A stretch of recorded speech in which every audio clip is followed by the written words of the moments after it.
Ya chicos, bienvenidos a una nueva clase de estructura de datos y algoritmos. Hoy día vamos a revisar un contenido muy importante, de hecho es el que le da el nombre a la asignatura en gran parte, que son las estructuras de datos. Este tema va a estar dividido en dos clases, según lo que se presenta en la planificación que ustedes pueden encontrar en Campus Virtual. Hoy día vamos a comenzar con la definición de lo que es una estructura de datos, cómo se utilizan, ¿ya? Y vamos a repasar algunas características principales y algunas diferencias de tipo según cómo se vayan utilizando y agregando estas estructuras de datos a nuestros programas, ¿ya? Y también vamos a hacer un pequeño ejemplo, como les mencioné en estos minutos previos, en el cual lo vamos a relacionar con el uso de archivos binarios. Recuerden que cualquier interrupción que haya en la conexión con la señal, o cualquier duda que vayan teniendo, levantan la mano o por el chat realizan su pregunta.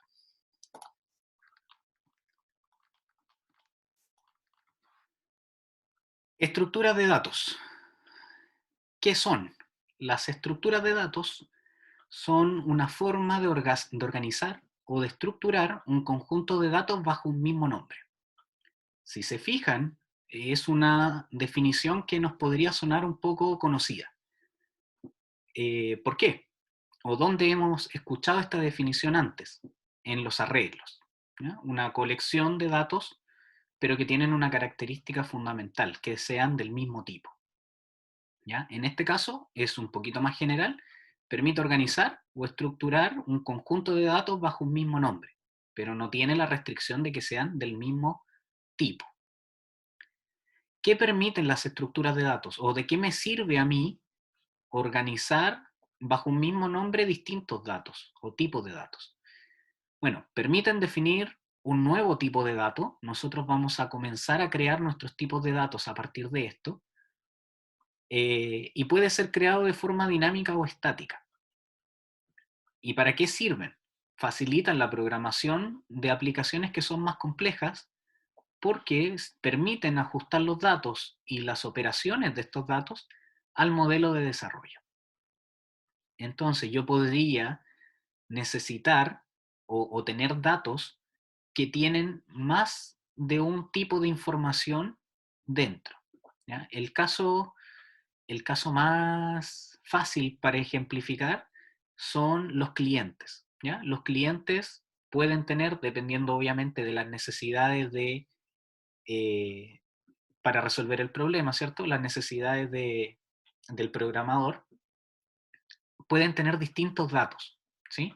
Los clientes tienen nombre, tienen apellido, tienen dirección, tienen correo, tienen teléfono, tienen edad, tienen fecha de nacimiento, etcétera, etcétera, ¿ya? Entonces eh, es poco, no es muy óptimo, ¿cierto?, utilizar una variable distinta para cada una de estas características que tiene un solo cliente, que en estricto rigor, para finalidades de este ejemplo, un cliente para mí sería un dato, ¿sí? Que va a tener distintas características, pero un cliente sería un dato. Imagínense yo tratara de eh, manejar un negocio que tuviera 500 clientes y que cada uno de los clientes tuviera las características que les acabo de mencionar, ¿ya? Nombre, edad, etcétera. ¿Sí? ¿Se imaginan cuántas variables tendrían que declarar eh, en cuanto a nombres, a apellidos, a edades, etcétera? ¿Ya? Entonces esto es una forma de eh, encasillar o agrupar todas estas características que va a tener un cierto dato, ¿sí? Y tratarlos como uno solo bajo un mismo nombre. A diferencia, o la gran diferencia que van a tener con los arreglos, como ya lo mencioné, va a ser que no va a eh, ser exclusivo de un solo tipo de datos, sino que yo puedo mezclar. O sea, puedo tener dentro del mismo saco, del mismo grupo, datos de tipo carácter, datos de tipo cadena, de tipo entero, de entero, o sea, perdón, número real, etcétera. ¿Ya? No hay restricciones en cuanto a mezclar los tipos de datos, como sí lo hay en los arreglos. ¿Ya? Y obviamente esto que me va a permitir agrupar distintos tipos de datos para un dato un poco más general, va a facilitar la programación de aplicaciones más complejas en los cuales yo voy a tener distintas características de un solo dato. ¿Sí? Ahora, ¿dónde se ubican en cuanto al código? ¿Dónde las voy a escribir?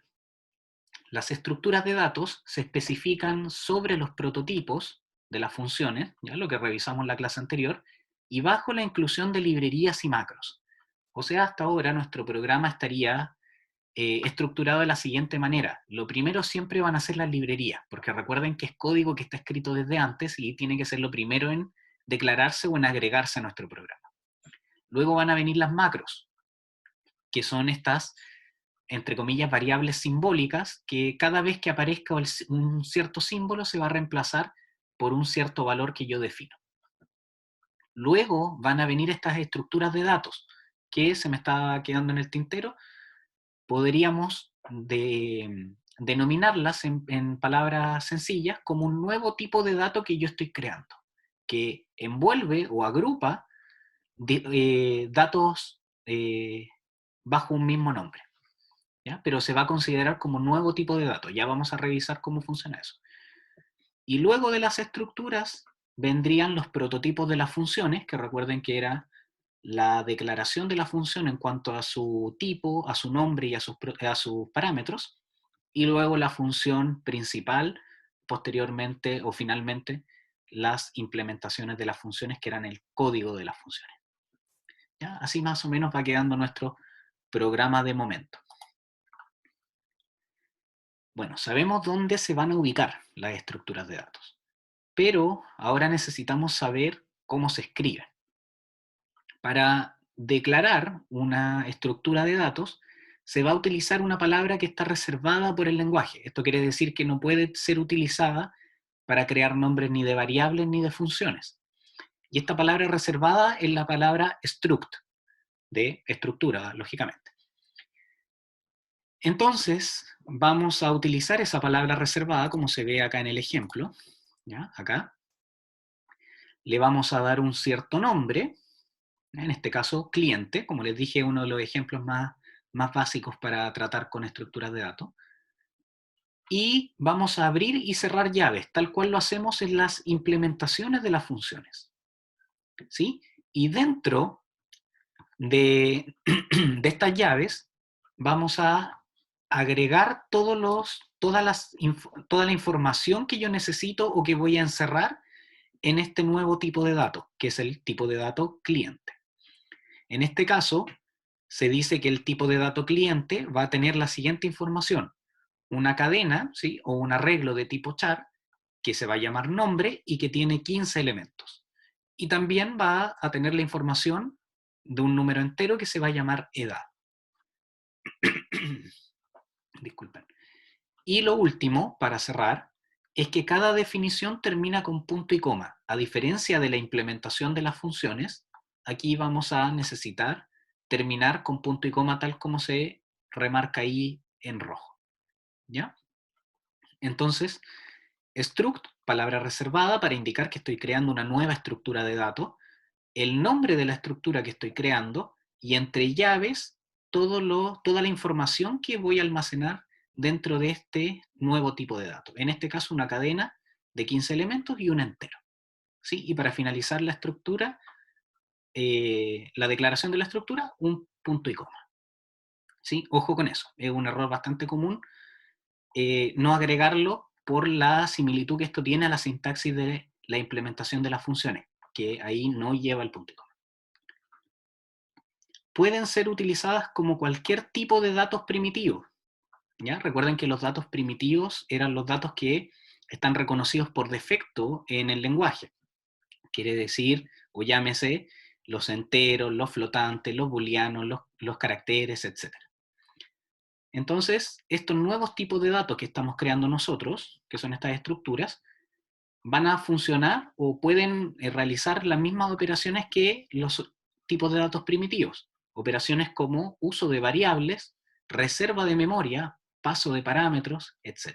O sea, voy a poder reservar memoria para almacenar una variable ahora de tipo cliente, voy a poder crear un puntero a una variable de tipo cliente, voy a poder pasar un cliente o un tipo de dato cliente por parámetro, etc. Todo lo que puedo hacer actualmente con las variables, perdón, con los tipos de datos primitivos, ahora lo voy a poder también hacer con estos tipos de datos que yo creo.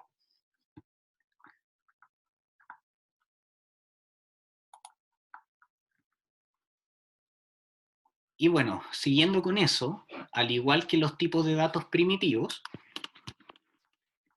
las estructuras de datos pueden crearse mediante memoria estática o dinámica.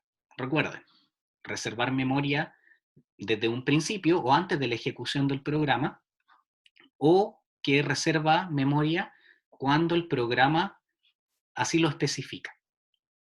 Y que además puede eliminarse una vez que se utiliza. ¿Sí? A ver, parece que hay una consulta.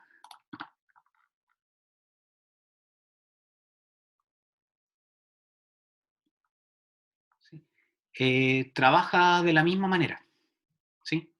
Trabaja de la misma manera, es como el símil del objeto.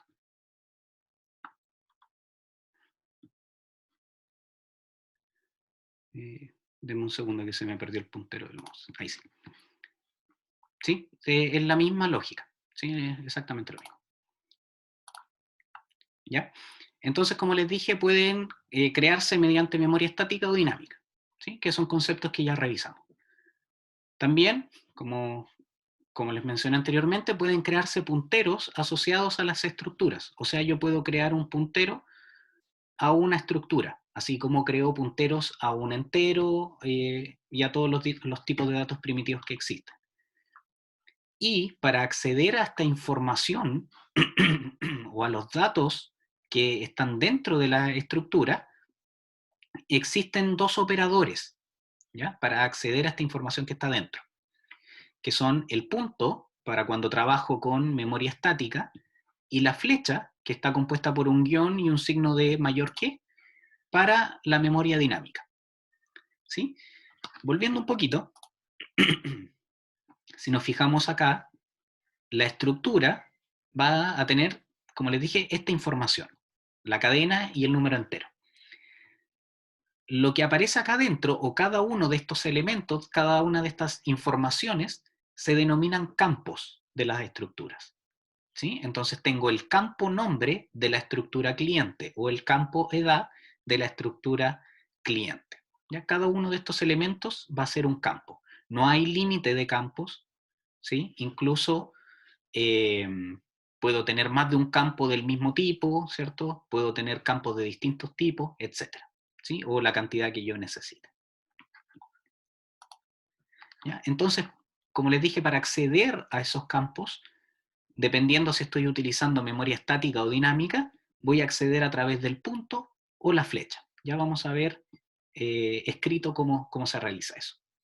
Y bueno, para la declaración, como siempre, reserva estática o de memoria estática, al igual que declaro una variable de tipo entero, acá estoy declarando una variable de tipo cliente que se va a llamar C.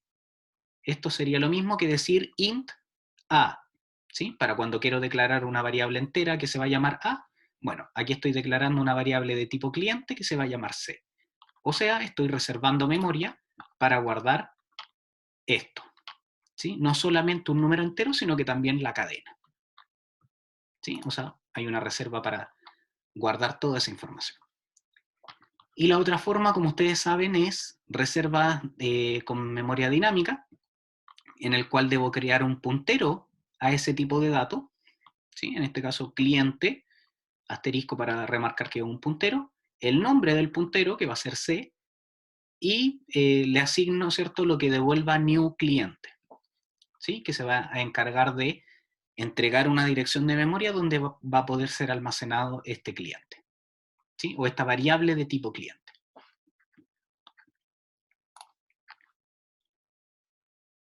Bueno, con el acceso a los campos, revisamos que existía el operador punto y el operador flecha. Entonces hay un acceso diferenciado o con un operador diferenciado según estemos utilizando memoria estática o dinámica. Si se fijan, se mantiene el mismo ejemplo, una estructura que se llama cliente, que tiene esos dos campos, nombre y edad, y acá hay un pequeño programa de ejemplo. ¿Sí?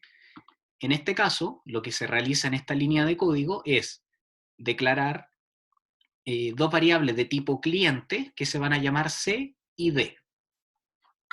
Y luego, lo que hago es leer lo que ingresa el usuario por teclado, que va a ser una cadena de caracteres, ¿cierto? Y que voy a almacenar en C, que recuerden era esta variable de tipo cliente, punto, porque estoy usando memoria estática, y el campo donde voy a guardar, ¿cierto?, esta cadena de caracteres. En este caso, el campo nombre, C.nombre. Entonces, lo primero es el nombre de la variable del tipo de la estructura, y luego, punto, el campo donde estoy guardando. ¿Sí? La otra forma es con memoria dinámica. Por lo tanto, acá creo un puntero a una variable de tipo cliente. Ese puntero se va a llamar C1 y va a almacenar lo que me retorne o lo que me entregue new cliente, ¿sí? Que es una dirección de memoria donde se puede almacenar un cliente. Acá también voy a leer por teclado una cadena de caracteres y lo voy a guardar en C1, ¿sí? Que es el nombre del puntero, y como estoy usando memoria dinámica, voy a acceder a ese campo a través de la flecha, ¿sí? Guión y un signo mayor que. Y posteriormente, al igual que el ejemplo anterior, el nombre del campo, que en este caso sería el campo nombre del cliente. ¿Sí? ¿Se entiende? Bueno, siguiendo, aquí en otro ejemplo, lo que hago es crear o declarar dos variables de tipo cliente que se llaman C y D. Al campo edad de la variable C, que es de tipo cliente, le voy a asignar el valor de 23. ¿Sí? Y al campo nombre de la variable de tipo cliente que se llama C, le voy a asignar el valor José. ¿Ya? Ojo, en este ejemplo se está utilizando la función strcpy o string copy, que es una función que está incluida en la librería string.h, ¿ya? Que para trabajar con cadenas de caracteres van a tener que incluir en sus programas. ¿Ya? ¿Qué es lo que va a hacer o qué es lo que pide? Pide una cadena de destino, ¿cierto? El contenido de una cadena, perdón, la dirección de una cadena donde voy a guardar esto, y voy a copiar lo que establezca en el segundo parámetro. O sea, dónde lo voy a guardar y qué es lo que voy a guardar. O copiar, mejor dicho. ¿Sí? Porque esto también puede ser el contenido de una variable. ¿Sí? No se puede asignar directamente una cadena a un campo de esta estructura. ¿Sí? No podría ser c.nombre es igual a, comillas dobles, José, ¿ya? Sino que se tiene que hacer a través de esta función, porque ahí hay un problema con, recuerden que el nombre de un arreglo es una dirección de memoria. ¿Sí? Así que se debe hacer a través de esta función que está, como les digo, contenida en la librería string.h. ¿Ya? Pero una vez que se realizan estas dos líneas de código, el cliente que se llama, o el tipo de dato cliente que se llama C, en su campo nombre va a tener José y en su campo edad va a tener 23. ¿Sí? Luego, a D, que también es una variable de tipo cliente, le asigno todo el contenido o los valores que tiene C, que es este otro cliente. Cuando imprimo por pantalla porcentaje S de D.nombre, ¿qué es lo que creen que aparece por pantalla?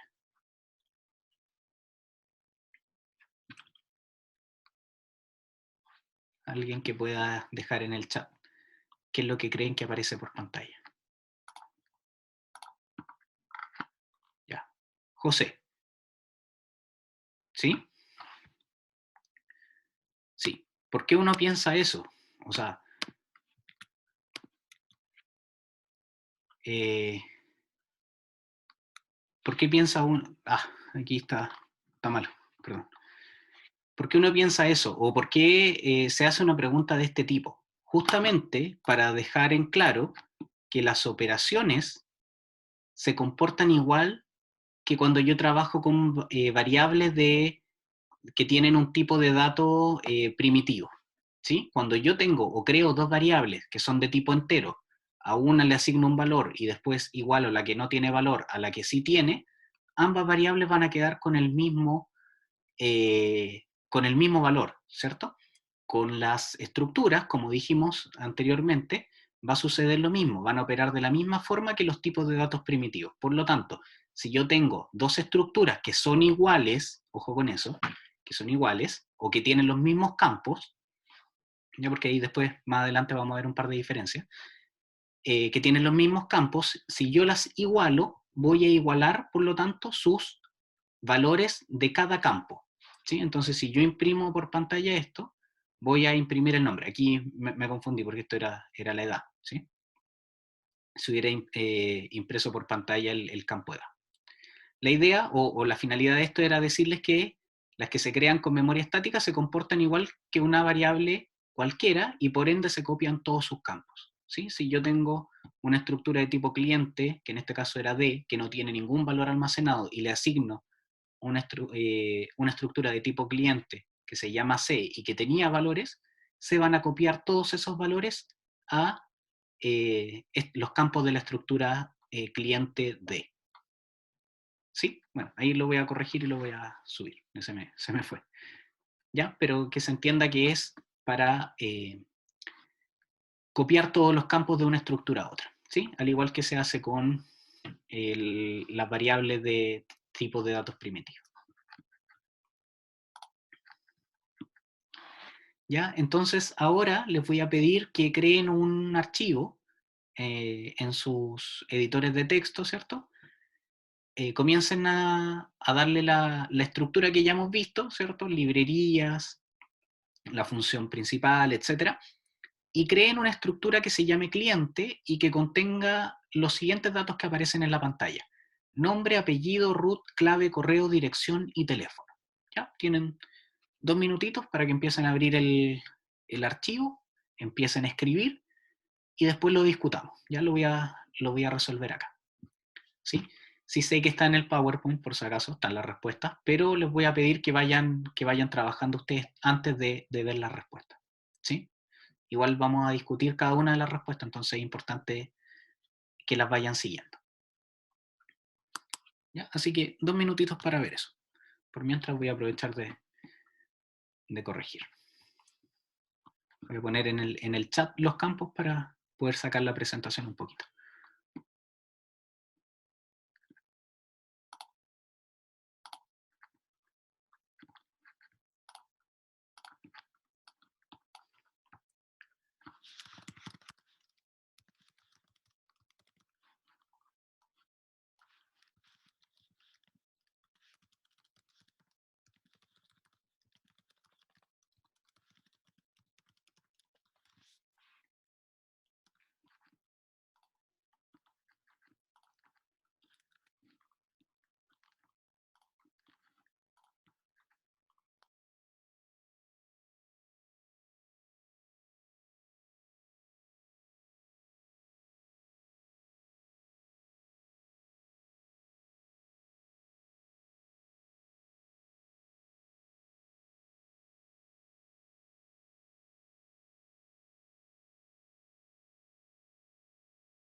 Ya, ahí se modificó. Ya, entonces espero que me puedan mandar un mensaje por el chat para que me confirmen que todos hicieron este pequeño ejercicio, ya, para que lo revisemos. ¿Sí? Poner OK o listo.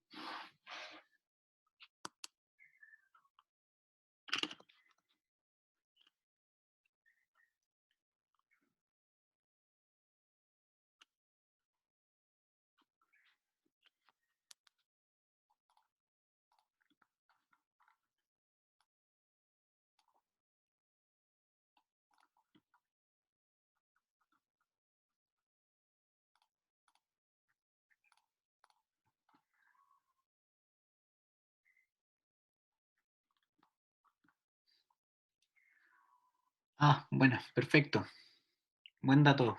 En C++ se coloca automático el punto y coma al final. Sí, bueno, esas son las pequeñas ayudas que siempre nos entregan los entornos de desarrollo. En Gini, por ejemplo, yo, bueno, como lo tengo configurado por lo menos, no lo escribo automático. Quizás hay alguna opción para habilitarlo. Pero en caso de tener un editor de texto plano solamente, hay que tener en cuenta que al final de la estructura, de la declaración de la estructura, va el punto y coma. ¿Ya? Bueno, la respuesta es bastante sencilla y es netamente para ejemplificar o para dejarles en claro que acá no hay restricciones de tipos de datos ni la cantidad del mismo tipo que pueda haber. Fíjense que en esta estructura de tipo cliente hay 4 cadenas de caracteres. ¿Ya? No es una limitación, podría haber 4, podría haber 8, podría haber 10 o las que necesitemos. Que aparte de haber cadenas de caracteres, hay variables de tipo entero, como lo son el mismo tipo de dato entero y el long, para el caso del root. ¿Ya? Y tenemos 3, 6, 7 campos. ¿Sí? Nombre, apellido, root, clave, correo, dirección y teléfono. Para el nombre, apellido, correo y dirección se optó obviamente por una cadena de caracteres. Para el correo y dirección se optó por un tamaño bastante amplio, 30, 40 caracteres respectivamente. Nombre y apellido basta con 15, probablemente quizás un poquito más para el nombre algún poquito más largos, pero difícilmente va a sobrepasar eso. ¿Ya? Para el caso de la clave, podríamos asumir que aquí era una clave numérica pequeña, ¿cierto? 4 dígitos a lo más, y por lo tanto no se necesita una máxima capacidad de almacenamiento para un número. ¿Sí? Lo que sí se necesita para el root, ¿cierto? En caso de no considerar obviamente el dígito verificador que puede ser K o el mismo guión o los mismos puntos, ¿ya? Que en ese caso de considerarlo deberíamos haber utilizado una cadena de caracteres. Y también para el teléfono, ¿ya? Que son números bastante grandes, del orden de los millones, ¿ya? Entonces eh, se debe también utilizar un valor, un tipo de dato numérico con mayor capacidad, en este caso el long. ¿Ya? Así se ve una estructura con los campos que ahí se solicitan. ¿Ya? Recuerden las reglas, que empieza con la palabra reservada struct, que tiene un nombre, que ustedes lo eligen y que va a ser el nombre de este nuevo tipo de dato que estoy creando, y que tiene los campos que yo necesito almacenar dependiendo del problema que necesito solucionar, obviamente. ¿Sí? Eso va entre las llaves, y al finalizar las llaves, punto y coma. ¿Ya? Y ahora mezclándolo un poquito con lo que ya tenemos, o lo que ya hemos visto, considerando el ejercicio anterior o la estructura que creamos en el ejercicio anterior, creemos una función que reciba un cliente por parámetro y le pide al usuario los datos del cliente para luego ingresarlos a la estructura. ¿Ya? O sea, como parámetro debo pasarle un cliente y la función se va a encargar de llenar la estructura. ¿Ya? Ir pidiendo los datos e ir llenando la estructura. ¿Sí? Así que, nuevamente, un par de minutitos para que lo realicen y lo revisamos.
Ya. ¿Alguien lo hizo? ¿Alguna duda, dificultad para hacerlo? Para empezar a revisarlo.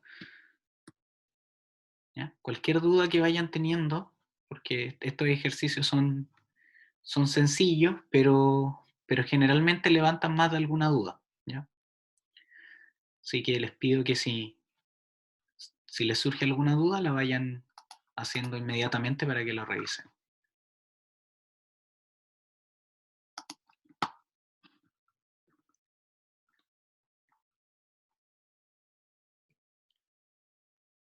Bueno, entonces tengo que crear una función que reciba un cliente por parámetro y le pida al usuario los datos del cliente para ingresarlos a la estructura.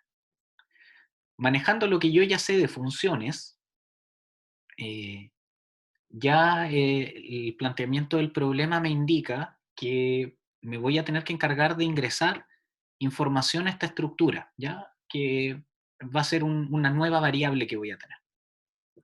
Como solamente me voy a encargar de ingresar información a esta nueva variable, no voy a necesitar un retorno de datos, por lo que de partida voy a establecer que mi función va a ser de tipo vacía, ¿sí? Porque no está esperando un retorno de información, sino que va a ser una acción en particular que es ingresar los datos a los campos de la estructura.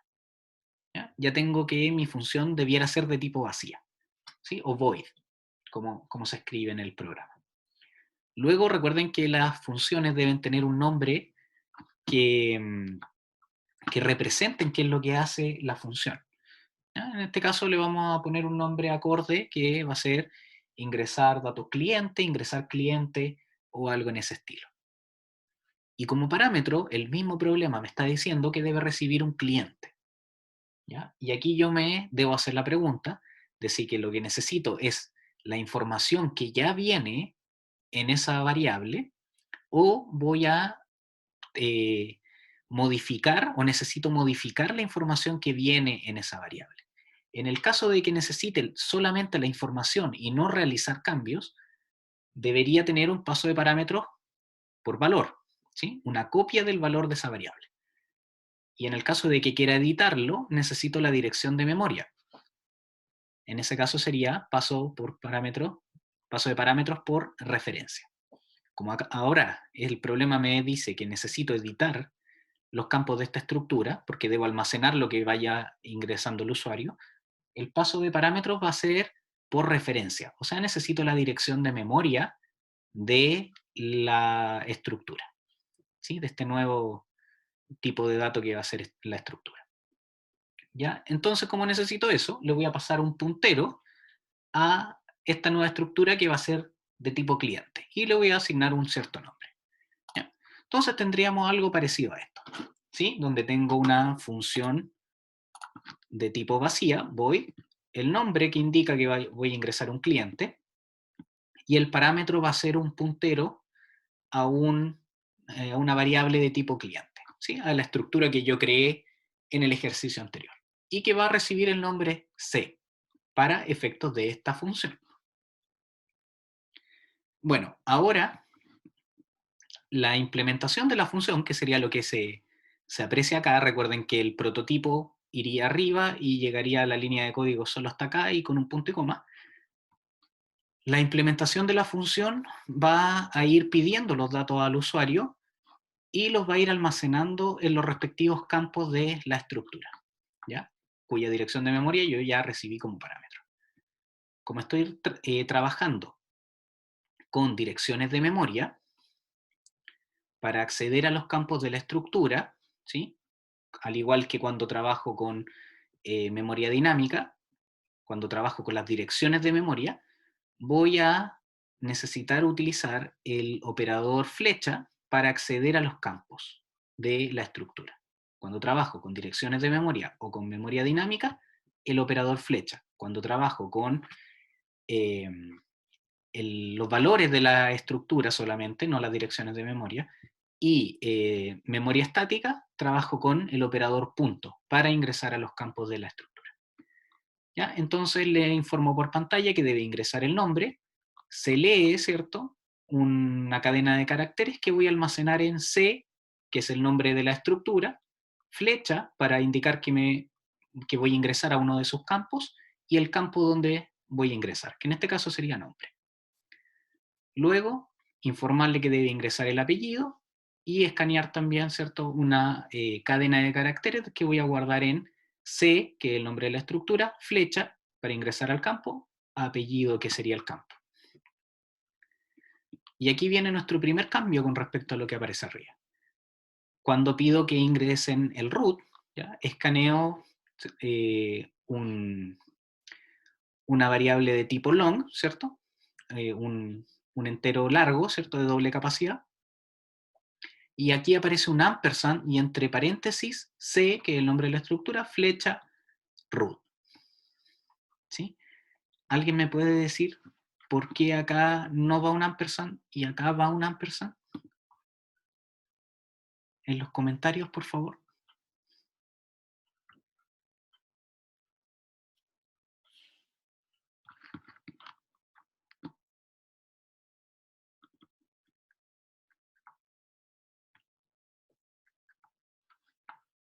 ¿Sí? ¿Por qué la diferencia? ¿Cuál es la diferencia? ¿Por qué hay uno que va con ampersand y el otro no? Ya, exacto, Nicolás. Muy bien. No va con ampersand en estos primeros dos ejemplos, porque tanto nombre como apellido son cadenas. Y recuerden que el nombre de una cadena es un puntero, por lo tanto es la dirección de memoria de ese campo. ¿Ya? Root, recuerden que era un campo de tipo entero largo, ¿cierto? Un long, y eso no indica la dirección de memoria, por lo tanto debo operar, ¿cierto?, con el ampersand que va a devolver la dirección de memoria de ese campo. ¿Sí? Entre paréntesis por la regla de precedencia, para aplicar el ampersand a toda esta, entre comillas, ruta para llegar al campo de la estructura. ¿Sí? Bueno, después pasa algo similar con la clave, solamente cambia el tipo, en vez de long es entero solamente. Luego pide el correo, ¿ya? Se ocupa la función gets, ¿ya?, para evitar problemas como lo vimos en las primeras clases con algún salto de línea o con algún carácter especial. ¿Ya? Se ocupa el gets, lo almacena en C, flecha correo, nuevamente no aparece el ampersand porque correo es una cadena. Lo mismo pasa con dirección, ¿ya? Tampoco pide ampersand. Y en teléfono, que vuelve a ser una variable entera de doble capacidad, se vuelve a utilizar el LU para el long y el ampersand eh, para acceder a la dirección de memoria de ese campo, ¿ya?, que no es de tipo cadena, sino que es un entero. ¿Se entiende? Entonces, recuerden, del problema pudimos extraer que no necesitaba un retorno de datos, sino que ir llenando solamente la estructura, entonces el tipo de la función va a ser vacía. Luego el nombre que indique qué es lo que está haciendo, el parámetro que era súper importante porque tenía que ser un cliente, lo que nosotros tuvimos que decidir es que si iba a ser por referencia o por valor, como necesitábamos editar o escribir los datos que iba a ingresar el usuario en la estructura, tiene que ser por referencia, ¿sí? Entonces en este caso le pasamos un puntero a un cliente, que va a ser la dirección de memoria donde va a estar ubicado, y dentro, en la implementación de la función, simplemente fuimos imprimiendo por pantalla qué es lo que el usuario debe ingresar y leyendo a través del scanf y el gets, ¿cierto? Y especificando dónde vamos guardando cada una de las informaciones que va ingresando el usuario, ¿ya? Como a partir del nombre de la estructura, que en este caso era C, una flecha porque estoy trabajando con una dirección de memoria, y el nombre del campo finalmente. ¿Sí? Para los campos que son de tipo cadena, recuerden que el nombre de la cadena es el puntero al primer elemento, por lo tanto no lleva ampersand, y estos que son de tipo numérico sí deben llevar ampersand y va entre paréntesis toda esta, entre comillas, ruta de el campo de esa estructura. ¿Sí? Ya. Ahora vamos a crear otra función, y en esta el usuario o sea, se le pide al usuario los datos del cliente y la función debe retornar el cliente con los datos. ¿Ya? Así que es bien parecida a lo que acabamos de hacer, solamente debe llevar un pequeño cambio. ¿Ya? Si alguien lo puede decir en los comentarios, ¿cuáles debieran ser los cambios que hay que aplicar con respecto a la función que vimos anteriormente? Ya lo deja en los comentarios y lo vemos al tiro. ¿Ya? Discúlpenme un segundito que voy a buscar un vaso con agua que está doliendo un poquito la garganta. ¿Ya? Los dejo para que lo revisen y me puedan escribir en el comentario cuál es el cambio con respecto al anterior.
Ya, bueno, aquí Nicolás dice que incluir un retorno. Sí, súper, pero hay más cambios que hay que hacer. ¿Alguien más?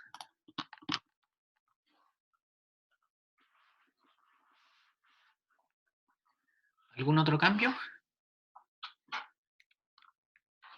Vamos a revisar ahora. Bueno, como bien dijo Nicolás, según lo que nos pide este problema, ¿cierto? La modificación que hay que hacerle a la función. Lo primero, y lo que desencadena que haya que incluir este retorno de datos, es que le vamos a cambiar el tipo. ¿Ya? Pasamos de ser, o de tener una función, perdón, una función vacía, void, que no tiene retorno, a una función de tipo cliente.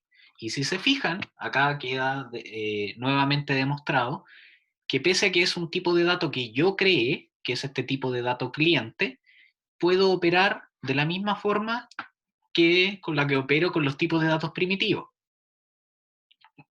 Y eso significa que puedo crear funciones del tipo de dato que yo estoy creando. En este caso, una función de tipo cliente, que significa que va a retornar un cliente. Entonces cambio el tipo de dato y por consiguiente voy a tener que agregar una sentencia de retorno al final de la función, ¿sí? O en alguna parte de la función. La función mantiene el nombre.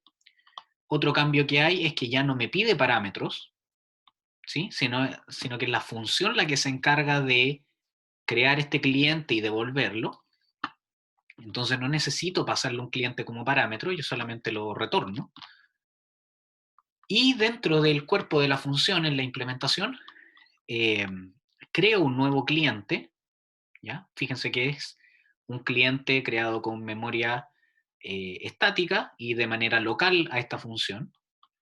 ¿Ya? Estoy creando esta variable de tipo cliente. Y pedir los mismos datos que pedí anteriormente.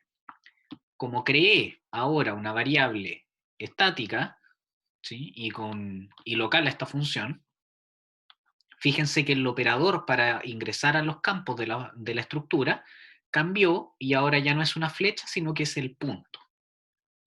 ¿Sí? Así pasó en todas las instancias en que ocupé el operador para acceder a un campo. Pasó de ser una flecha, porque antes estaba ocupando una dirección de memoria, pasó a ser un punto porque ahora estoy ocupando, ¿cierto?, una copia de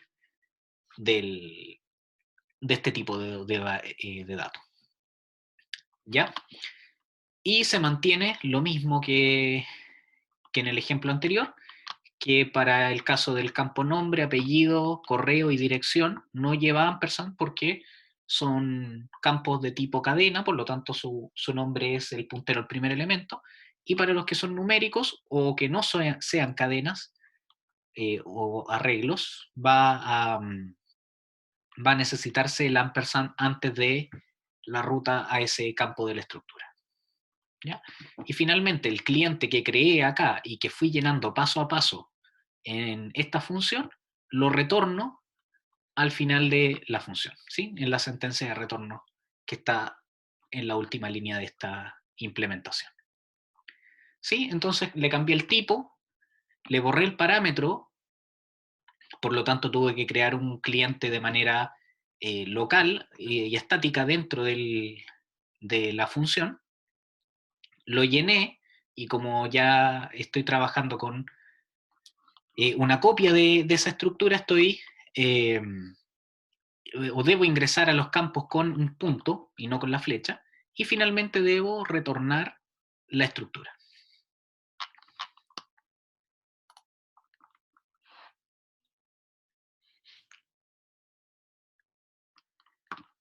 Ahora, de las dos funciones anteriormente realizadas, cuyos prototipos son los que vimos, ¿cierto? Que era vacío, y el ingresa cliente con el parámetro con la estructura, o sea, perdón, con el parámetro que era el puntero a la estructura, y la que devolvía un cliente. ¿Cuál de las dos funciones es más adecuada y por qué? Esa es la pregunta. Si puedo hacerlo de las dos maneras, ¿cuál es la más adecuada y por qué?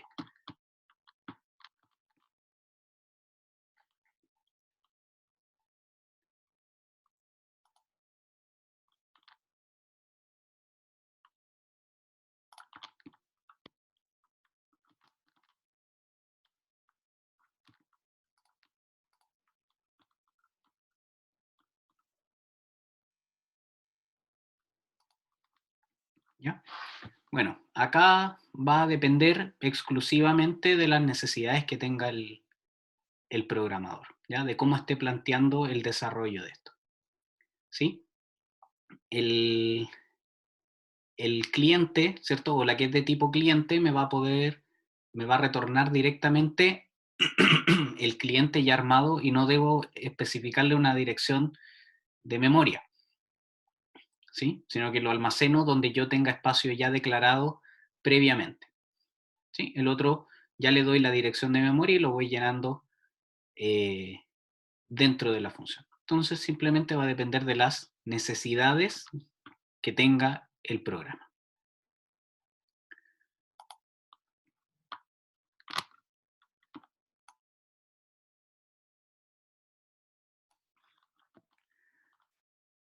Ahora, realizar una función que permita hacer una copia de un cliente. ¿Sí? Si paso las estructuras por referencia, voy a poder entregarle las direcciones de memoria tanto de la estructura que va a servir como fuente, en este caso remarcada acá como src de source, ¿cierto? De fuente, y la estructura o la dirección de memoria la estructura que es de tipo cliente, que se va a llamar destino, ¿sí? Que es donde voy a copiar lo que saque de esta estructura. ¿Ya?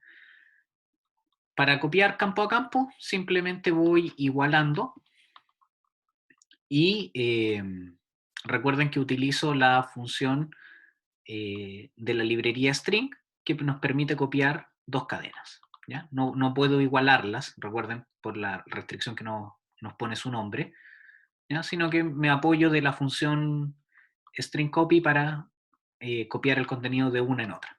¿Sí? Y con los que son numéricos, ¿cierto? Puedo igualarlos directamente. Ahora, paso de estructuras por valor. El anterior fue por referencia, donde pasé la dirección de memoria de cada uno.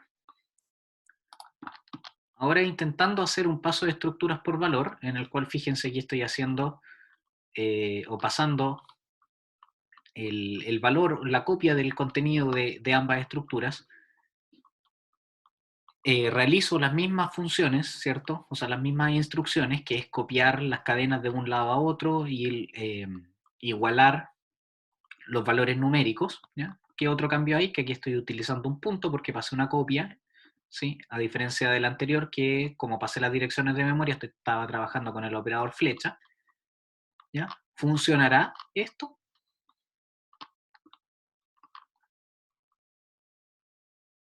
Este paso de estructuras por valor, para el caso de yo querer copiar un cliente, o sea, pasar dos estructuras y que copie una en otra, ¿servirá? ¿Funciona?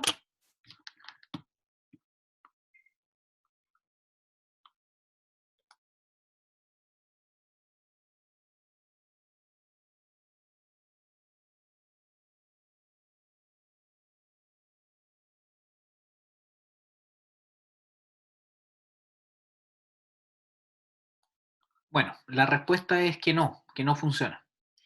¿Por qué?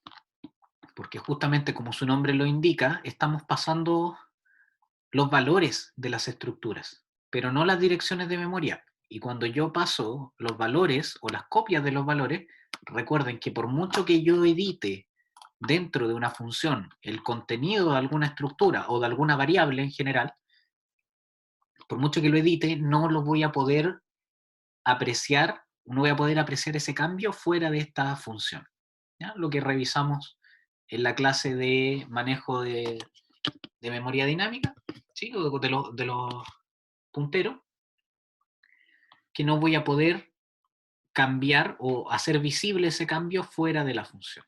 ¿Ya? Entonces, de la misma manera, acá como estoy pasando copias tanto de la fuente como del destino, no voy a ver los cambios efectuados fuera de esta función. Ya, y en este caso,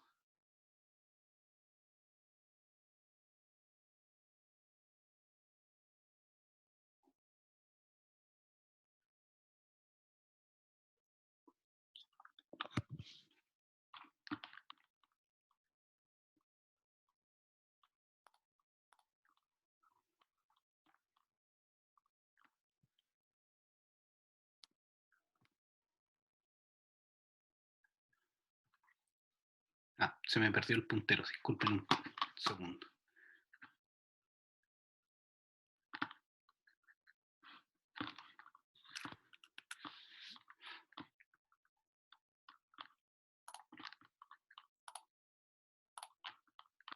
Ya, ¿qué dice este caso?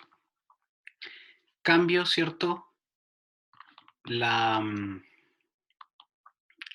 tipo de dato de la función, en este caso va a ser un cliente, le paso una copia de un cliente, ¿cierto? Que va a ser el de fuente. Creo una estructura acá adentro de manera local que se va a llamar destino y empiezo a copiar campo a campo, ¿cierto? Y después lo retorno, ¿sí? Entonces puedo hacer miles de variables, ¿sí? De este tipo de funciones, pero en estricto rigor no existe una forma para copiarlos con variables con memoria estática, ¿sí? O sea, independiente de los cambios que yo haga o las formas en que lo intente, si no paso direcciones de memoria, no voy a poder cambiar o hacer efectivos los cambios eh, en la estructura de destino. ¿Ya? Mezclando un poquito, se obtiene esto, ¿ya? En el cual paso, ¿cierto?, la dirección de memoria de uno, empiezo a copiar y retorno. ¿Ya?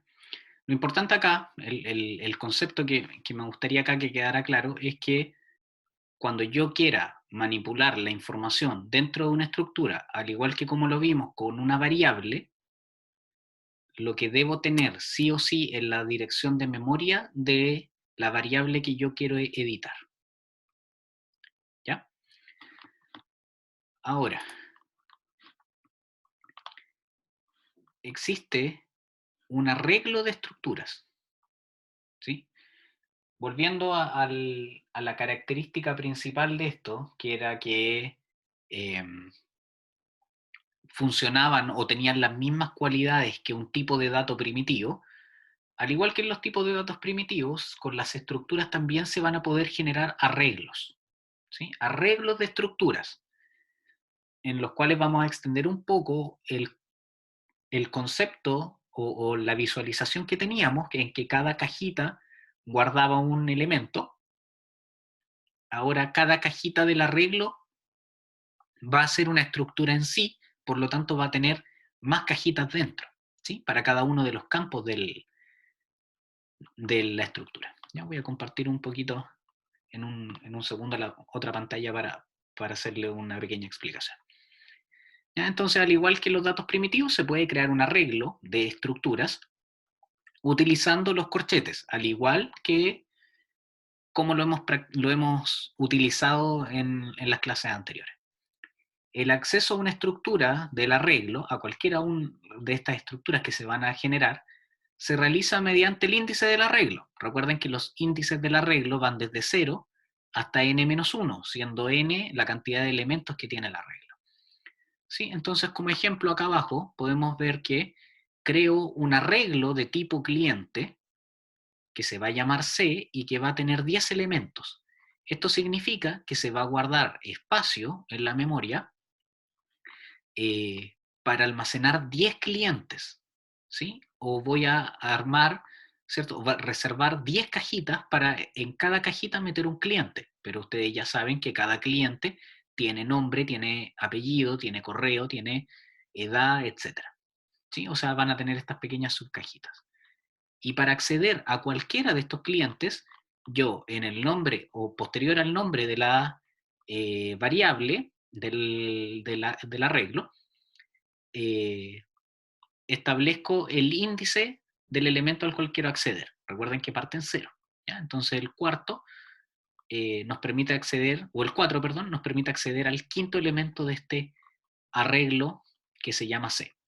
Y puedo posteriormente especificar un punto, ¿cierto? Para acceder a un campo y el campo que quiero acceder, nombre. En este caso, accedería al nombre del quinto cliente almacenado en el arreglo que se llama C. ¿Sí? Entonces ahora si me dan un segundito.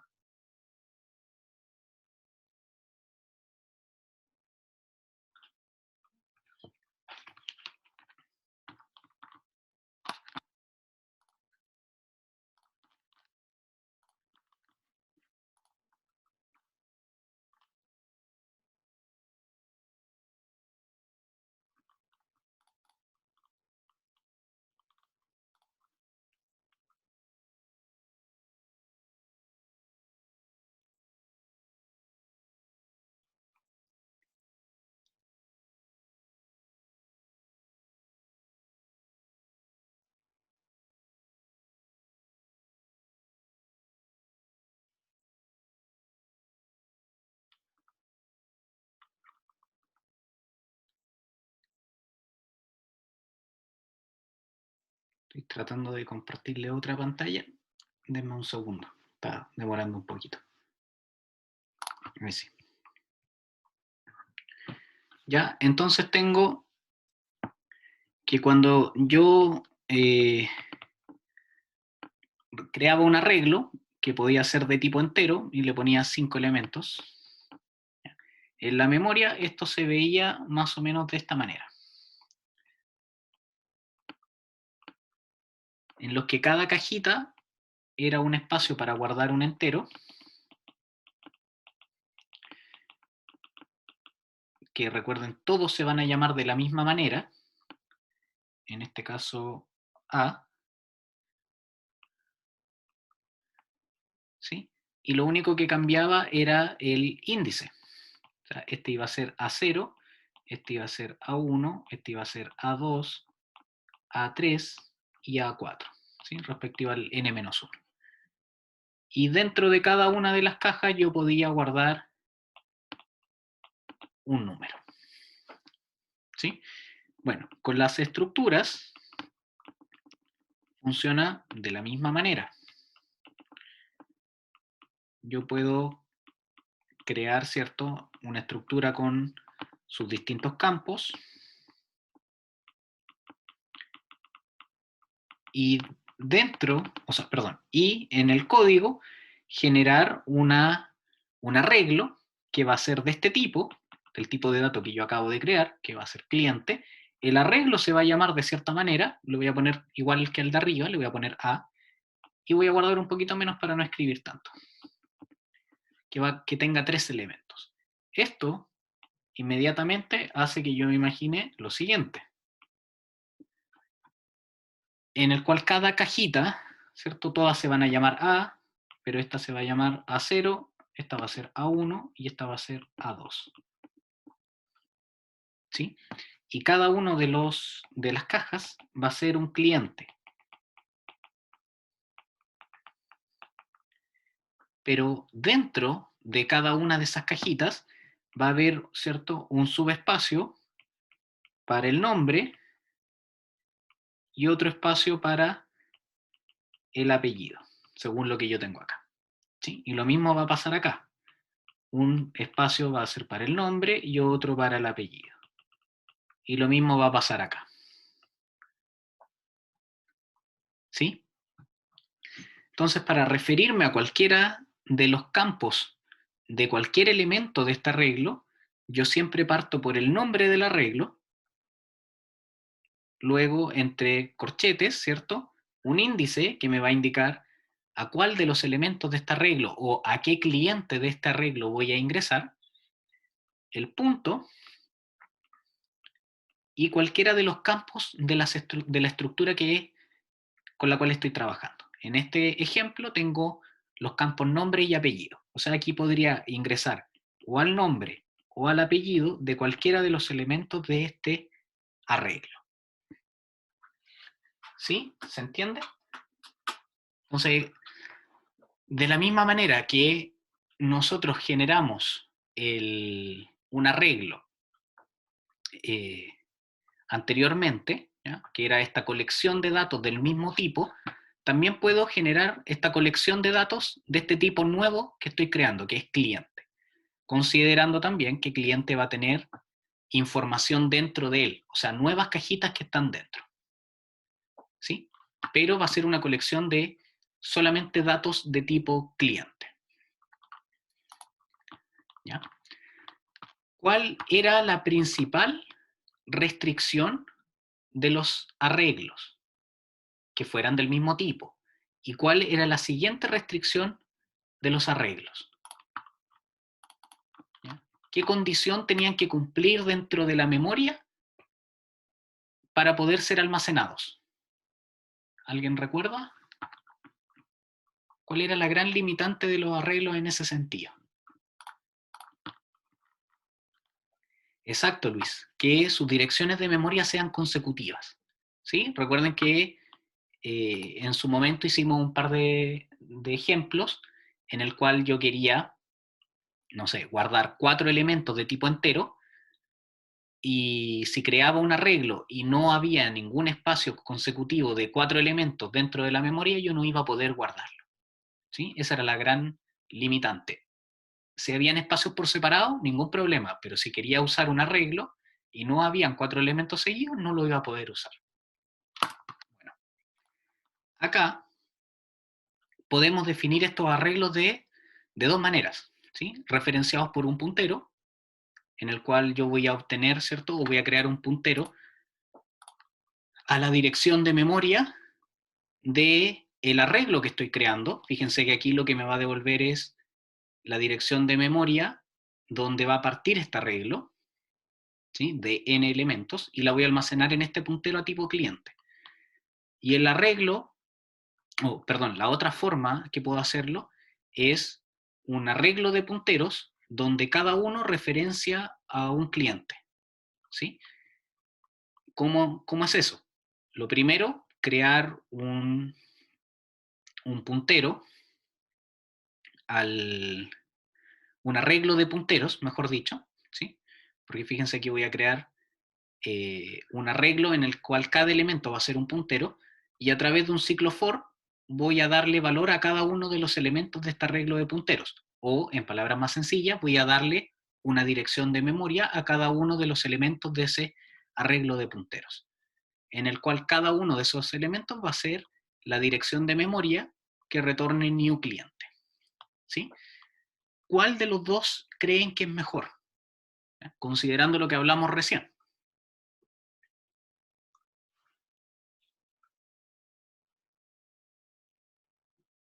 ¿Ya? La limitante en cuanto al espacio que tenían los arreglos. Considerando eso, ¿cuál de las dos es mejor? ¿O qué me va a indicar una y me va a indicar la otra?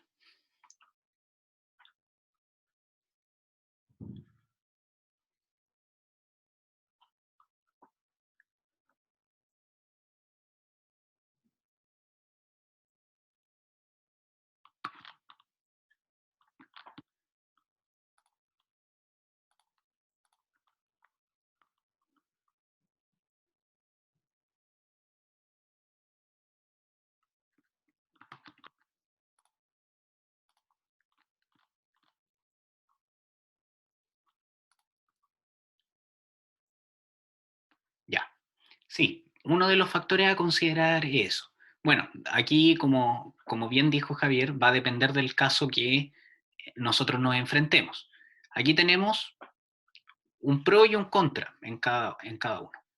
Fíjense que el primero, el arreglo de clientes, que van a estar referenciados por un solo puntero, es justamente eso, va a ser la dirección de memoria donde va a iniciar ese arreglo, creado de manera dinámica, pero eso es, la dirección de memoria donde va a estar el primer elemento de ese arreglo. Aquí tengo el contra, ¿cierto? De que necesito el espacio en memoria consecutivo, porque estoy dándole el punto de partida, pero de un arreglo. Por lo tanto, cumple o debe cumplir con la condición de que sean consecutivos. ¿Ya? En cambio, en el arreglo de punteros, perdón, cada uno de los elementos puede ser, ¿cierto? O va a ser una dirección de memoria distinta.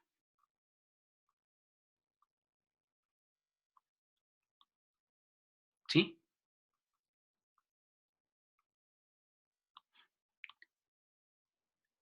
¿Por qué? Va a ser distinta porque en cada iteración de este ciclo for se le va a asignar una dirección de memoria dinámica a un elemento de este arreglo de punteros. ¿Ya? Pero, ojo, ¿cuál es la diferencia con el de arriba? Este arreglo de punteros, ¿sí? Cada elemento va a ser un puntero, no va a ser un cliente, por lo tanto es menos memoria que voy a utilizar para guardar este arreglo. ¿Sí? Entonces, mayor posibilidad hay de que tenga esa memoria disponible de manera consecutiva. ¿Sí? Y cada elemento de ese arreglo de punteros va a ser una dirección de memoria en cualquier lado para almacenar los datos de un cliente. Por lo tanto, generalmente se trabaja de esta manera, ¿sí? En el que cada uno de los elementos es una dirección de memoria creada dinámicamente, pero que están, ¿cierto?, en un arreglo de punteros. ¿Sí? Obviamente también va a depender de las características del problema. ¿Sí? Y acá lo que decía Javier, bueno, en ambos casos se va a dar que voy a necesitar de la cantidad de elementos que puedo definir, ¿cierto? O que sepa cuántos clientes voy a tener. Para el caso de que yo no sepa cuántos clientes voy a tener, vamos a utilizar algo como lo que vamos a ver la próxima semana. ¿Ya? Una vez terminado la revisión de las estructuras de datos, vamos a pasar a los TDA. ¿Sí? Y ahí se va a solucionar el problema que se presenta cuando yo no tengo claro cuántos clientes o cuántos datos voy a tener. ¿Sí? De momento, la solución es esta, pero sabiendo la cantidad de datos que voy a manejar. ¿Sí? Bueno, entonces, a modo de resumen, hoy día presentamos qué era una estructura de datos, ¿ya? Similar a lo que habíamos presentado como concepto de arreglos, pero sin la limitación de que todos sean del mismo tipo. ¿Ya? Sirven para guardar información de distinto tipo y ajustar el diseño de un programa dependiendo de las necesidades de este, ¿sí? Porque no todos los datos que yo voy a manejar en el mundo real van a ser solamente numéricos o solamente cadenas de caracteres, sino que hay veces en que un solo dato en el mundo real puede tener diferentes componentes o campos, ¿cierto? El ejemplo que manejamos de un cliente, mi dato en los datos duros, digamos, sería el cliente, pero ese cliente tiene más de una información que me sirve. Por lo tanto, yo voy a crear un nuevo tipo de dato que va a envolver todo eso. Se ubican bajo la librería y los macros y sobre los prototipos de las funciones. Se utiliza la palabra reservada struct eh, para declararlos y al final se utiliza punto y coma para terminar la declaración. Hereda, digamos, o se pueden utilizar todas las características que presentan los tipos de datos primitivos en cuanto a reserva de memoria, operaciones, ¿cierto? Asignaciones, etc. ¿Sí? Se puede trabajar tanto con memoria estática como dinámica. Para acceder a los campos de la estructura se necesita utilizar el operador punto cuando se trabaja con memoria estática, ¿sí? O con copias de una estructura, y con una flecha cuando estoy trabajando con memoria dinámica o las direcciones de memoria de esta estructura. ¿Sí? Hicimos un par de ejercicios, ¿cierto? En el cual creamos nuestra primera estructura y agregamos también el concepto de tipo de datos de retorno de la función, ¿ya? En el cual ahora, como estoy creando un nuevo tipo de dato, también puedo utilizarlo como tipo de dato de retorno de una función, ¿sí? Y también como parámetro a funciones, ¿sí? Ahora voy a poder tener parámetros de este nuevo tipo de dato, así como también sus punteros. Finalmente, revisamos los arreglos de estructura que funcionan de la misma manera que los arreglos convencionales, en el cual cada elemento va a ser una estructura y que debe cumplir con la característica de los arreglos en que sus posiciones de memoria son consecutivas, ¿sí? Y obviamente que cada uno de los elementos de este arreglo de estructuras va a ser una estructura de ese mismo tipo. Aquí no las puedo mezclar, ¿ya? Y la forma de definirlo, en el que llegamos que era mejor con el ciclo for, porque cada uno de los elementos de este puntero o arreglo de punteros va a ser una dirección de memoria en cualquier lado. Ya no es necesario que estén todos juntos como se da en el caso de arriba, ¿sí? Si bien acá existe la presencia de un puntero a un arreglo, es un arreglo de punteros, por lo tanto va a utilizar mucho menos memoria que un arreglo de clientes propiamente tal. ¿Sí? Bueno, no sé si hay preguntas con la clase de hoy día. Ahora vamos a pasar a revisar un pequeño ejemplo que les tengo preparados, ¿ya? Que mezcla un poquito lo que acabamos de ver con estructuras y con el manejo de archivos binarios, ¿ya? Porque uno de sus compañeros me escribió una duda sobre los archivos binarios, entendiendo que eso es lo que se solicita en la primera tarea. Entonces ahora quiero despejar un poquito esas dudas para que sigan trabajando en su tarea, ¿ya? Pero antes de pasar a eso, como les digo, ¿alguna duda de momento con lo que revisamos de estructuras?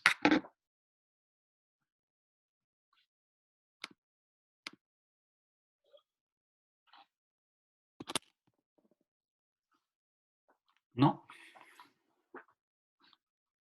Ya, bueno, voy a dejar de compartir la pantalla para preparar el ejemplo que les tengo.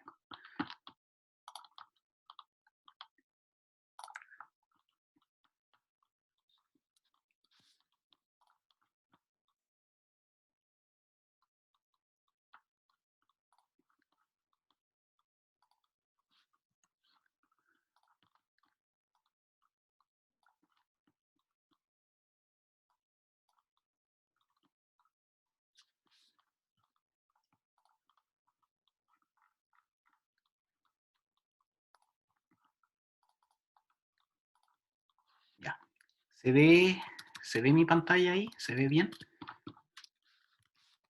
El tamaño de las letras, confírmenme por favor. Ya, bueno, si hay algún problema con el tamaño que no se alcanza a apreciar, me avisan y lo corrijo, ¿ya?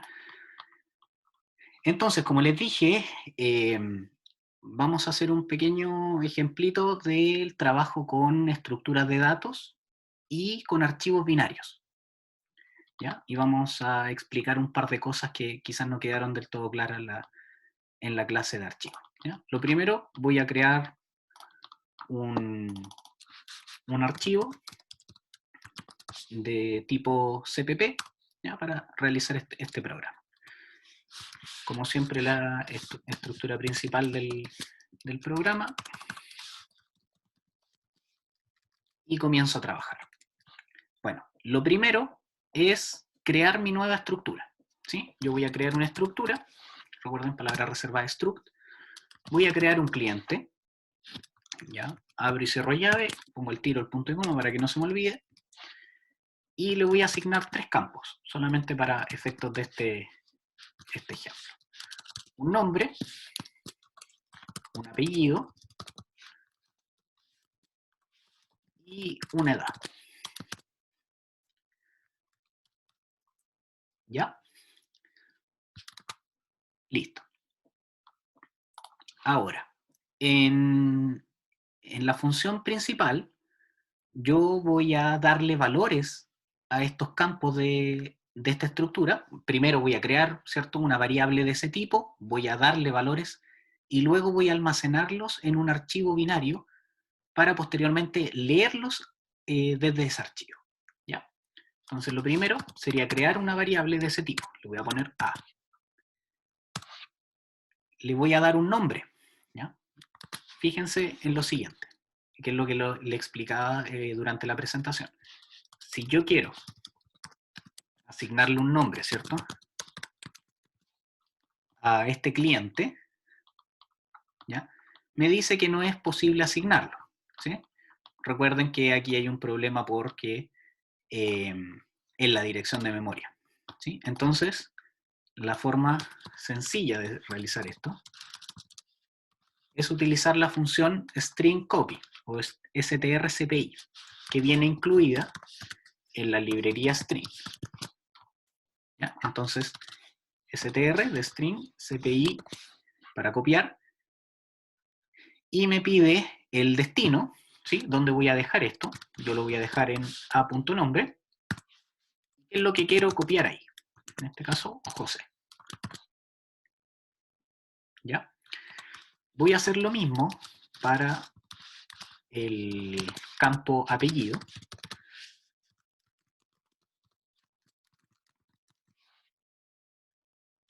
Y al campo edad le voy a asignar un valor.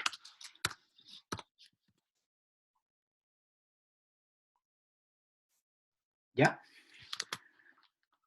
Entonces, y para asegurarme que todo está funcionando, ¿cierto?, voy a imprimir todos estos valores. En este caso pondría el nombre.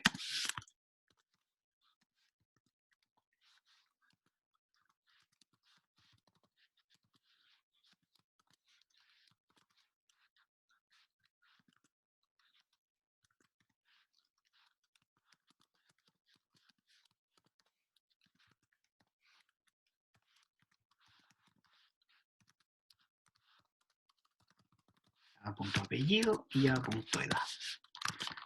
¿Ya? Compilo y ejecuto. ¿Sí? Entonces me debería salir, ¿cierto?, por pantalla el nombre, el apellido y la edad, ¿cierto?, del cliente que acabo de crear. Ya, está todo funcionando bien.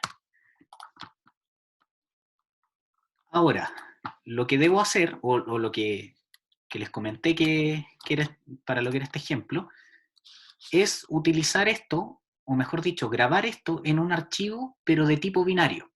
Recuerden que el de texto y el binario, lo que guardan, en estricto rigor, son bytes, ¿sí?, ambos. Pero el de texto está directamente formateado para ser texto, por lo tanto se interpreta directamente como texto, ¿sí? Lo que lleva, obviamente, a, en ocasiones, utilizar más espacio del que debiera, ¿sí? Lo que conversábamos la otra vez de que para guardar un número de 3 dígitos, por ejemplo, es distinto guardarlo con una variable de tipo entero a guardarlo, ¿cierto?, con 3 caracteres, ¿ya? Luego, voy a abrir, voy a declarar, ¿cierto?, mi puntero a file, ¿cierto?, para utilizar un archivo. Y voy a abrir un archivo que de momento no tengo, ¿ya?, que le voy a poner, no sé, lista, no, solamente ejemplo, ejemplo.bin, ¿sí? La extensión ustedes la manejan como gusten, ¿ya?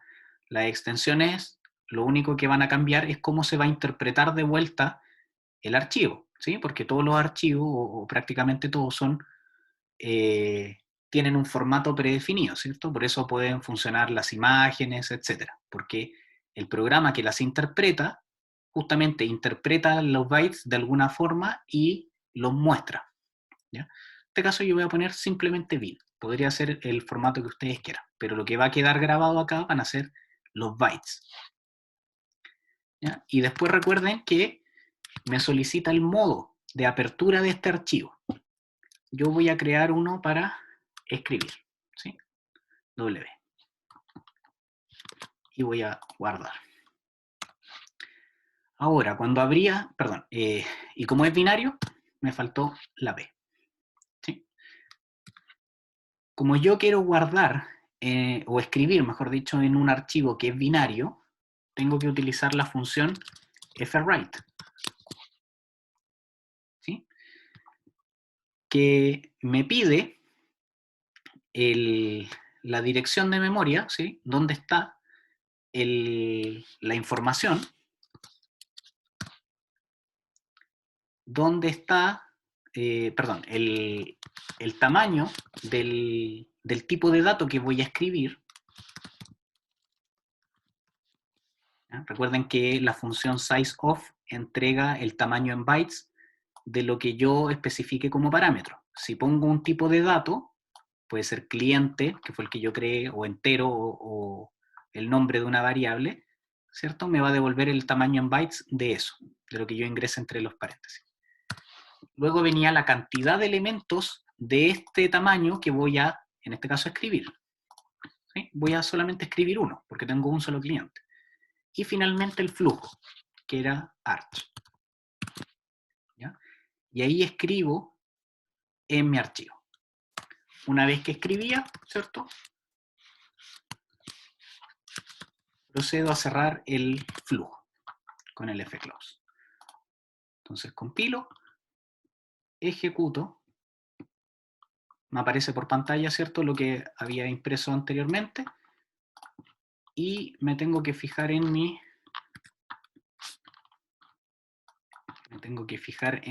escritorio, ¿cierto?, que haya un archivo que se creó ahí. No sé si se verá en mi escritorio. Aquí hay un archivo que se llama ejemplo.bin.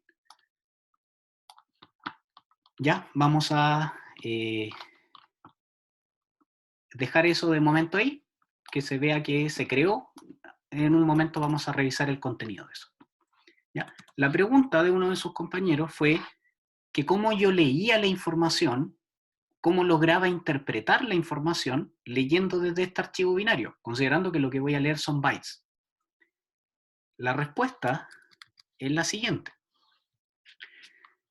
Cuando yo leo desde un archivo que es de tipo binario, yo voy a utilizar la función fread, que me pide exactamente lo mismo que el fwrite, solamente que ahora va a cambiar la dirección de memoria hacia donde, perdón, que en vez de indicar desde dónde voy a sacar la información para escribir, voy a indicar dónde voy a dejar la información que estoy leyendo, ¿sí?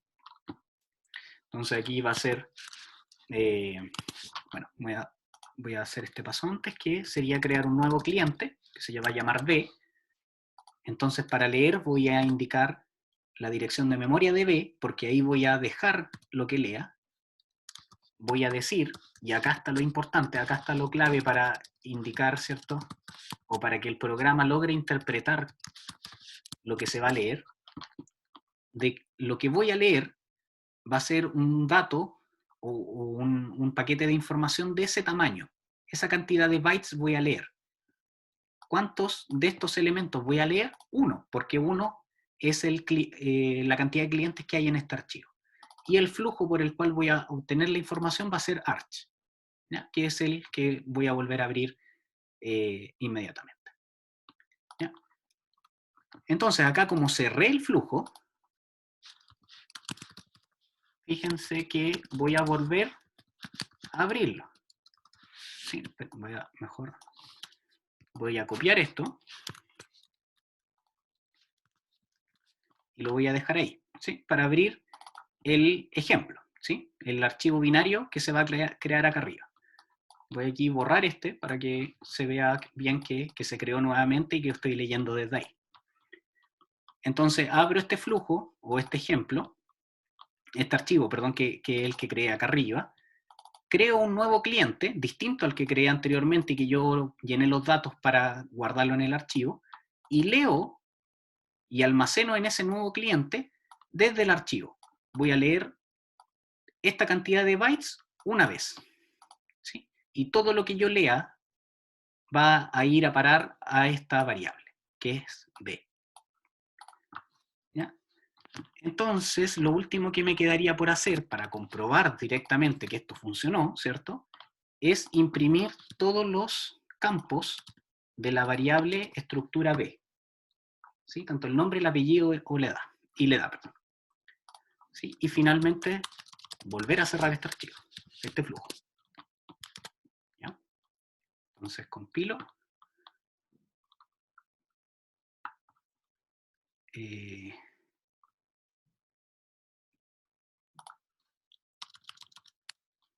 perdón. Que había redefinido el puntero a file. ¿Ya? Entonces mantengo el puntero que sigue creado y lo vuelvo a abrir. ¿Ya? Ese era el error que arrojaba. ¿Ya?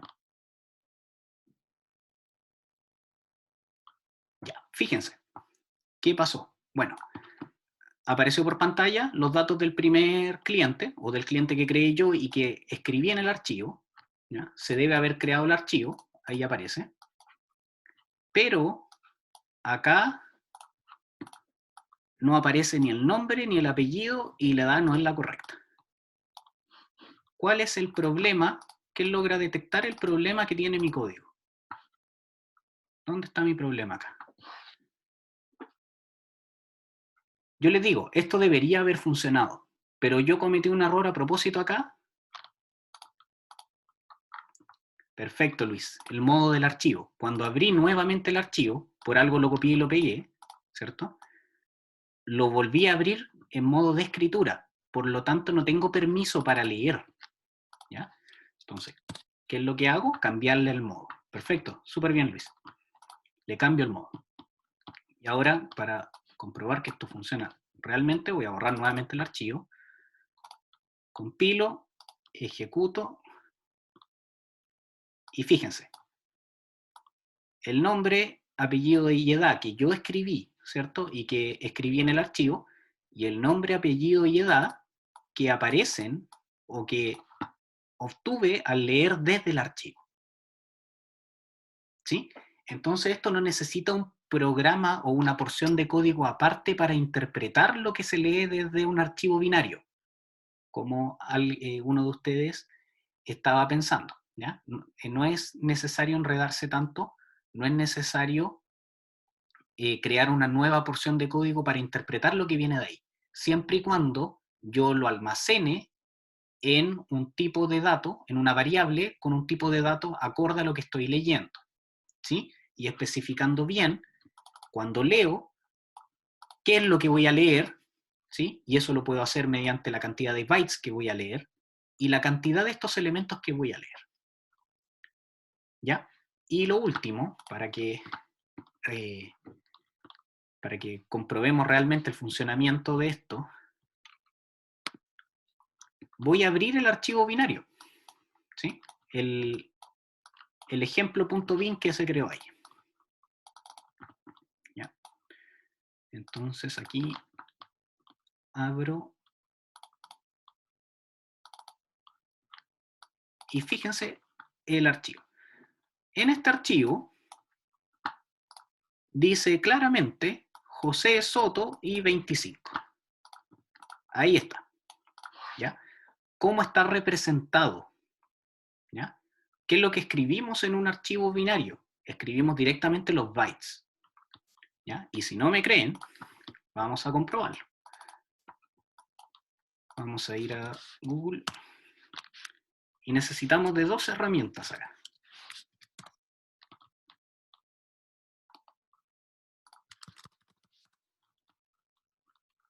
De la tabla ASCII. ¿Recuerdan la tabla ASCII?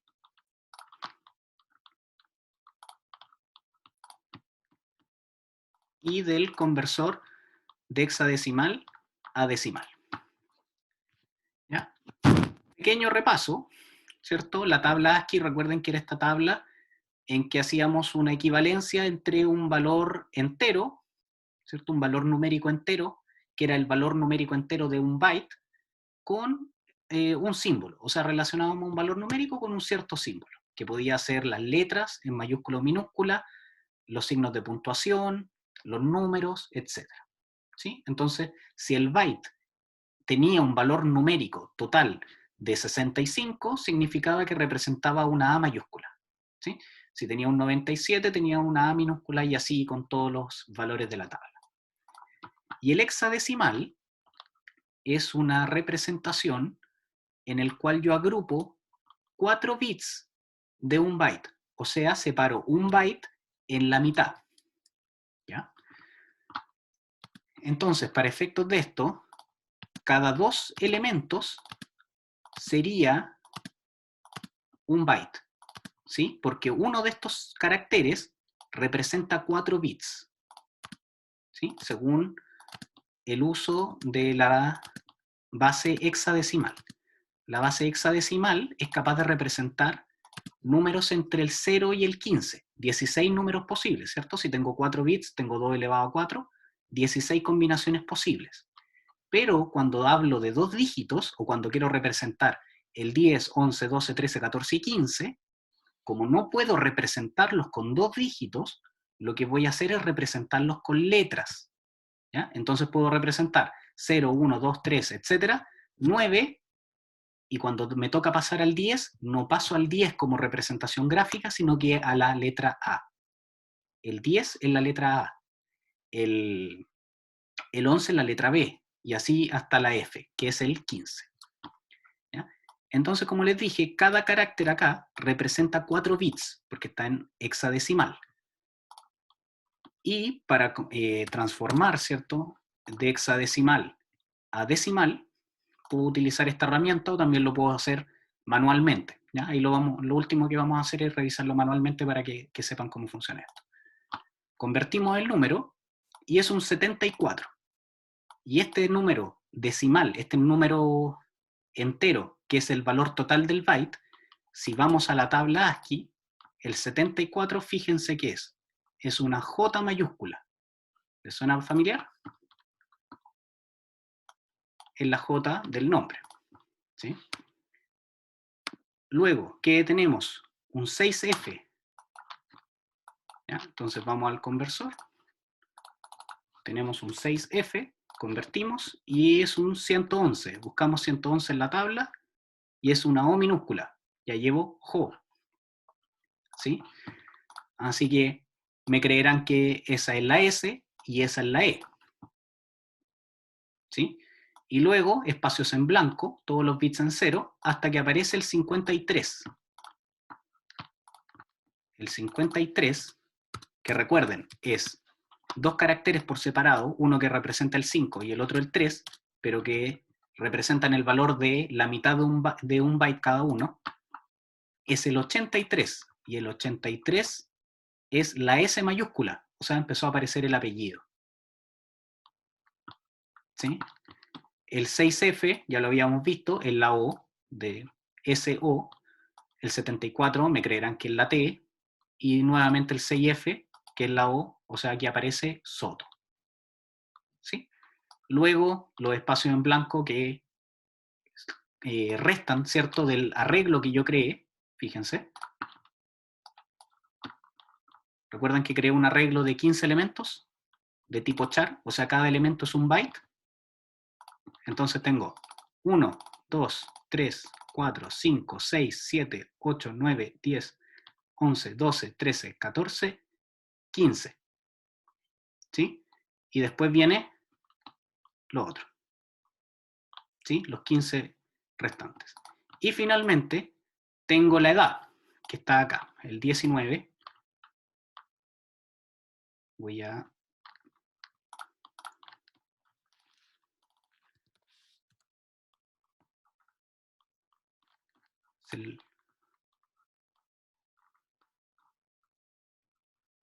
Aquí, denme un segundito. Ah, pero es que, ya. Esto es por la cantidad de bytes que tiene, ¿ya? Entonces, cada uno de estos elementos, recuerden, cada carácter va a representar 4 bits, ¿sí? Por lo tanto, 2 elementos van a ser un byte, ¿sí? Como yo guardé en mi programa, creé estos arreglos de 15 elementos de tipo char, significa que tengo 15 bytes reservados para el nombre, de los cuales ocupé, ¿cierto?, los 4 primeros en cada caso, ¿sí? Y luego ocupé para el número. Esta agrupación hexadecimal funciona de la siguiente manera. ¿Recuerdan que los bits trabajaban de esta forma? Y que yo podía poner los valores acá abajo. ¿Sí? Ahí tengo 8 bits. ¿Ya? Lo que hago es separar este byte, en dos porciones de 4 bits. ¿Sí? Y mirarlas como independientes. Si yo tuviera solamente 4 bits, sus pesos, sus tamaños, serían los siguientes.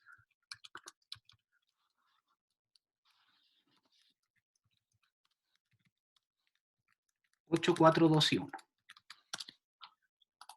¿Sí? Entonces, si yo cambio este bit, estos 4 bits, en total, el valor numérico que va a haber acá va a ser un 1. Si yo cambio eso, significaría que es un 3. Si cambio eso, es un 7. Y si cambio eso, es un 15.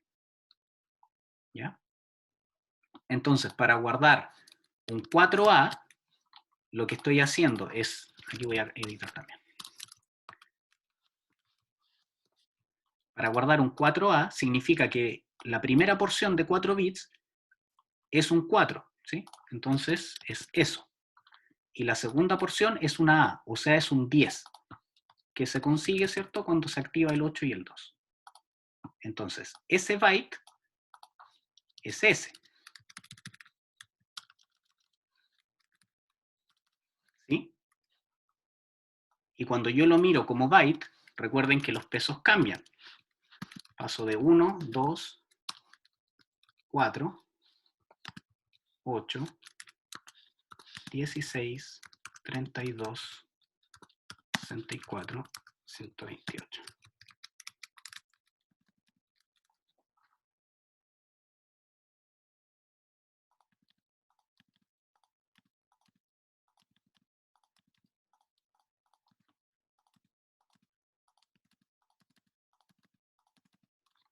¿Ya? Y si sumo acá es 64 más 8 más 2, o sea, son 74. Y cuando yo transformaba el 4A,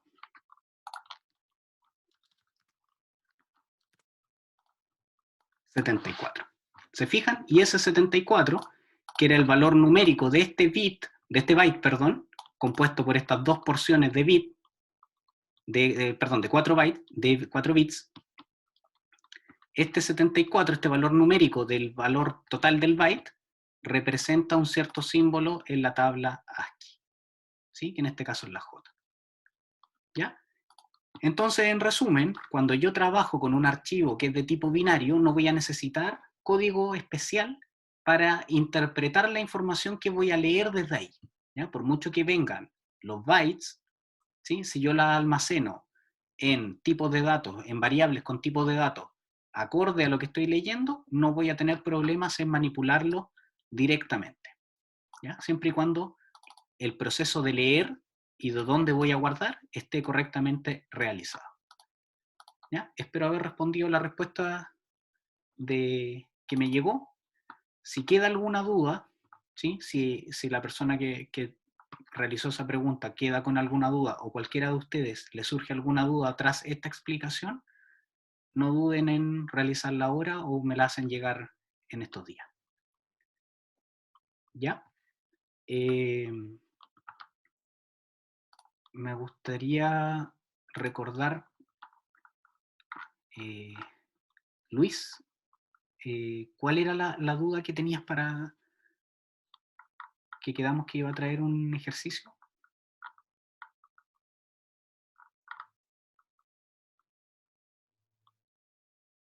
No, Patricio era, perdón.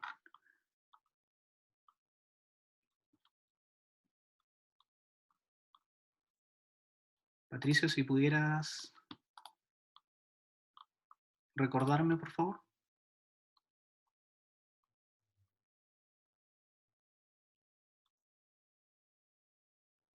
El tema de los archivos con funciones, cómo se implementan los archivos con funciones, o sea, en plan, si hay que llamarlos de afuera y ese tipo de cosas.